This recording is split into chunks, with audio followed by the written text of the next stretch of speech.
نعوذہ ونسلم علی رسولہ الکریم اما بعد فاعوذ باللہ من الشیطان الرجیم بسم اللہ الرحمن الرحیم۔ ناظرین محترم، کیا آپ جانتے ہیں کہ 12 رمضان کو درود ابراہیمی کا ذکر کرنے سے آپ کون کون سے روحانی فائد و فضائل حاصل کر سکتے ہیں، اور مزید یہ کہ 12 رمضان المبارک کو درود ابراہیمی کا وظیفہ معتبر کیوں سمجھا جاتا ہے؟ آج کی ویڈیو میں ہم آپ کو ان تمام سوالوں کے جواب وضاحت کے ساتھ فراہم کریں گے۔ اگر آپ اپنی زندگی کی ہر بندش اور ناکامی سے چھٹکارا حاصل کرنا چاہتے ہیں تو اس ویڈیو کو شروع سے آخر تک مکمل توجہ کے ساتھ سماعت فرمائیے گا، کیونکہ آج کی ویڈیو میں ہم درود ابراہیمی کے وہ حقائق آپ کو بتائیں گے جو کہ آج تک آپ نے کسی بھی صاحب علم فرد یا کتاب میں دیکھے یا سنے نہ ہوں گے۔ یہ وظیفہ سامعین محترم آپ ہر حاجت کے لیے کر سکتے ہیں، لیکن سلسلہ کے بزرگ فرماتے ہیں کہ 12 رمضان کا وظیفہ خاص طور پر ان بہنوں کے لیے ایک مجرب روحانی عمل ہے جو کہ رشتہ میں بندش کی وجہ سے شادی میں تاخیر کا شکار ہے۔ سامعین اکرام، رمضان المبارک کا ہر دن فضیلت اور اہمیت کے اعتبار سے اپنی مثال آپ ہے، اور ہم نے اپنی بے شمار ویڈیوز میں بار بار یہی بیان کیا ہے کہ اس بابرکت مہینے میں عبادت کے درجات 70 گنا بڑھ جاتے ہیں۔ یعنی آپ کسی بھی جائز حاجت کے لیے کوئی بھی روحانی عمل کرتے ہیں تو اس کی قبولیت کے چانسز بھی 70 گنا بڑھ جاتے ہیں۔ ناظرین اکرام، جیسے جیسے ہم رمضان کریم کے آخری عشرہ کی طرف بڑھ رہے ہیں، اس مہینے کی فضیلت میں اسی قدر اضافہ ہوتا جاتا ہے، کیونکہ رمضان شریف کے آخری عشرہ کی طاق راتوں میں لیلۃ القدر جیسی عظیم رات بھی موجود ہے۔ جو ہم اس بابرکت رات کی طرف بڑھتے ہیں، اس مہینے کے شب و روز کی عبادت کے درجات بھی بڑھتے جاتے ہیں۔ سامعین محترم، ہم نے پچھلی ویڈیو میں 10 رمضان کا وظیفہ اور 11 رمضان کا وظیفہ بیان کیا تھا۔ اسی تسلسل کے ساتھ ہم بڑھتے ہوئے آج کی ویڈیو میں ہم آپ کو 12 رمضان کا وظیفہ اور 12 رمضان کے نوافل کے بارے میں بتائیں گے۔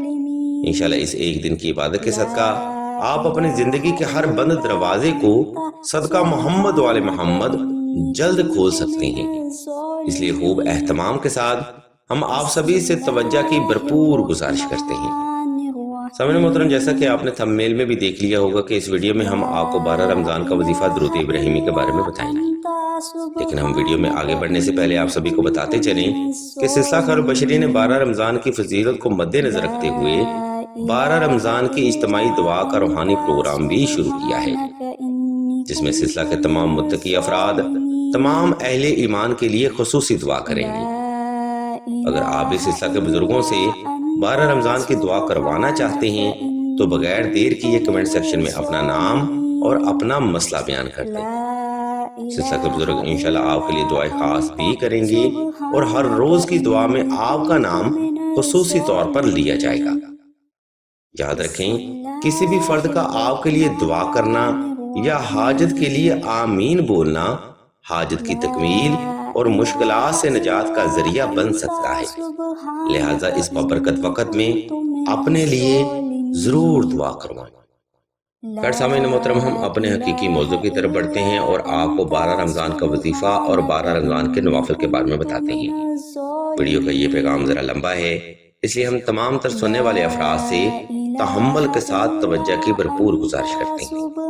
ناظرین محترم، 12 رمضان کا وظیفہ کرنے کے لیے آپ نے سب سے پہلے 2 رکعت صلاۃ الحاجت نفل ادا کرنے ہیں۔ ان نوافل کی پہلی رکعت میں آپ نے 21 بار سورہ اخلاص کا اضافہ کرنا ہے، اور دوسری رکعت میں آپ نے 21 بار سورہ الکوثر کی تلاوت کرنی ہے۔ سامعین گرامی، نوافل کی یہ ترتیب 12 رمضان کے نوافل کی ہے۔ اس ترتیب پر عمل کرتے ہوئے آپ کم از کم 2 یا زیادہ سے زیادہ 10 نوافل صلاۃ الحاجت ادا کر سکتے ہیں۔ نمبر 2، ان نوافل کو ادا کرنے کے بعد آپ نے حسب استطاعت صدقہ کی نیت بھی لازمی کرنی ہے۔ صدقہ دیتے وقت اگر آپ کے پاس جیب میں گنجائش کم ہو تو آپ چند گرام چینی یا چند گرام شکر بھی صدقہ کر سکتے ہیں۔ نمبر 3، 12 رمضان کا وظیفہ آپ تنہائی میں کریں۔ وقت اور جگہ کا انتخاب ایسا رکھیں جس میں کوئی بھی فرد آپ کو دانستہ اور غیر دانستہ طور پر ڈسٹرب نہ کر سکے۔ نمبر 4، 12 رمضان کا وظیفہ آپ باوضو ہو کر، صاف ستھرے کپڑے پہن کر اور خوشبو لگا کر کریں، یعنی 12 رمضان کے وظیفہ کے لیے آپ نے خوب اہتمام کرنا ہے۔ سامعین گرامی، ہر وظیفہ کے کچھ بنیادی اصول و ضوابط ہوتے ہیں جن پر عمل کرتے ہوئے آپ اللہ کے کلام سے فیض حاصل کر سکتے ہیں۔ اس مختصر سی وضاحت کے بعد اب ہم آپ کو 12 رمضان کا وظیفہ اور عمل بتاتے ہیں، اس لیے تمام تر اہل محبت سے ہم توجہ کی بھرپور گزارش کرتے ہیں۔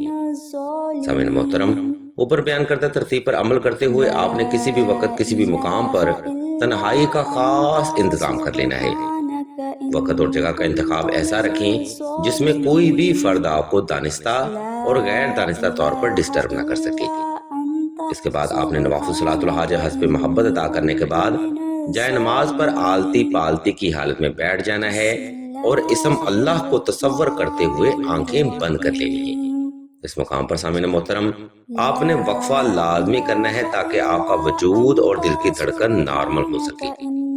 جب آپ حالت سکون میں آ جائیں تب آپ نے درود ابراہیمی کی تلاوت شروع کرنی ہے۔ سامعین گرامی، اس عمل میں آپ نے درود ابراہیمی کی تعداد معتبر رکھنی ہے، یعنی 515 بار، 313 بار، 111 بار، 80 بار، 72 بار یا کم از کم 71 تعداد لازمی رکھیں۔ کوشش رہے کہ تعداد آپ جو بھی رکھیں اس تعداد کو آپ مکمل توجہ، محبت اور اسم اللہ کو تصور کرتے ہوئے ہی مکمل کریں۔ سامعین گرامی، یاد رہے کہ علم روحانیت میں وظیفہ کی تعداد کو کاؤنٹ نہیں کیا جاتا بلکہ فرد کی توجہ، یکسوئی اور نیت کو پرکھا جاتا ہے۔ اس عمل کو تمام کر کے آپ نے اللہ کے حضور ایک لمبا سجدہ حاجت ادا کرنا ہے جس میں آپ نے اس کلام کو وسیلہ بناتے ہوئے اللہ کے حضور اپنی دعا رکھنی ہے۔ اہل علم بیان کرتے ہیں کہ سجدہ کرنا اور سجدہ میں اللہ کے حضور دعا مانگنا، یہ عمل اللہ کی ذات کو بے حد محبوب عمل ہے۔ اہل علم بیان کرتے ہیں کہ اس سجدہ میں آپ جو بھی دعا اللہ کے حضور رکھیں گی وہ حاجت یا دعا سجدہ میں اٹھنے سے پہلے آپ کو عنایت کر دی جائے گی، لہذا اس عمل کو مکمل توجہ اور محبت کے ساتھ ہی کمپلیٹ کریں۔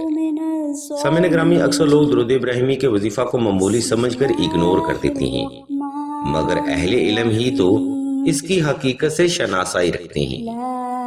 سامعین محترم، درود ابراہیمی محبت بھی ہے، عبادت بھی ہے، عشق مصطفیٰ بھی ہے، نماز کا ستون بھی ہے، دلوں کا سکون بھی ہے، ہر وظیفہ کا آغاز بھی ہے، اولیاء اللہ کا طریقہ بھی ہے، ہر بیماری سے شفا بھی ہے، روحانیت کا آغاز بھی ہے، فرشتوں کی سنت بھی ہے، اللہ تبارک و تعالیٰ کی رسول اللہ سے محبت بھی ہے، آقا کریم کی شفاعت بھی ہے، روز محشر میں نجات کا ذریعہ بھی ہے، اہل بیت سے سچی اور پکی محبت بھی ہے، جنت کا ٹکٹ بھی ہے، دلوں کی پکیزگی اور وضو بھی ہے، زبان پر بے حد آسان بھی ہے، اور سب سے بڑھ کر اس نفسا نفسی کے دور میں راہ ہدایت کا ذریعہ بھی ہے۔ اسی لیے تو اہل علم بیان کرتے ہیں کہ 12 رمضان کا افضل ترین وظیفہ درود ابراہیمی کا ہے۔ اہل علم بیان کرتے ہیں کہ اس ایک دن کے وظیفہ کی خیر و برکت سے آپ تمام زندگی، ہر قسم کے قرض، مرض، غربت و افلاس، تنگ دستی، ہر طرح کی بندش، جادو سحر و عصیب، برے تویزات اور ہر قسم کی روحانی اور جسمانی بیماری سے محفوظ ہو جاتے ہیں۔ اور خاص طور پر ان بہنوں کے لیے یہ عمل بے حد آزمودہ ہے جو کہ رشتہ کی بندش یا شادی میں رکاوٹ جیسے مسائل کا شکار ہیں۔ آپ اگر 12 رمضان کا وظیفہ مکمل توجہ سے کریں، وہ ودود و جبار و قہار و متکبر و خالق و مالک بھی آپ پر ضرور توجہ کرے گا۔ الغرض سامعین محترم، آج کا روحانی پروگرام ہم یہاں پر تمام کرتے ہیں۔ اس علمی پروگرام میں ہم نے آپ کو 12 رمضان کا وظیفہ اور 12 رمضان کے نوافل کے بارے میں مکمل معلومات فراہم کرتے ہیں۔ اگر آپ کو ہماری یہ علمی کاوش پسند آئے تو ہمارے اس چینل آن لائن استخارہ آن فون کو سبسکرائب کر کے گھنٹی کے آئیکن کو پریس کر دیں اور آل کے آپشن کو بھی لازمی دبا دیں تاکہ حصول علم کے لیے کوئی بھی روحانی پروگرام آپ سے مس نہ ہو سکے۔ ہم اللہ تبارک تعالیٰ کے حضور دعا کریں گے کہ تمام مسلمانوں کو اپنے حفظ و ایمان میں رکھیں اور تمام مسلمانوں کی تمام نیک اور جائز حاجات کو صدقہ محمد و آل محمد کی نسبت سے جلد پورا فرمائیں۔ آمین ثم آمین یا رب العالمین۔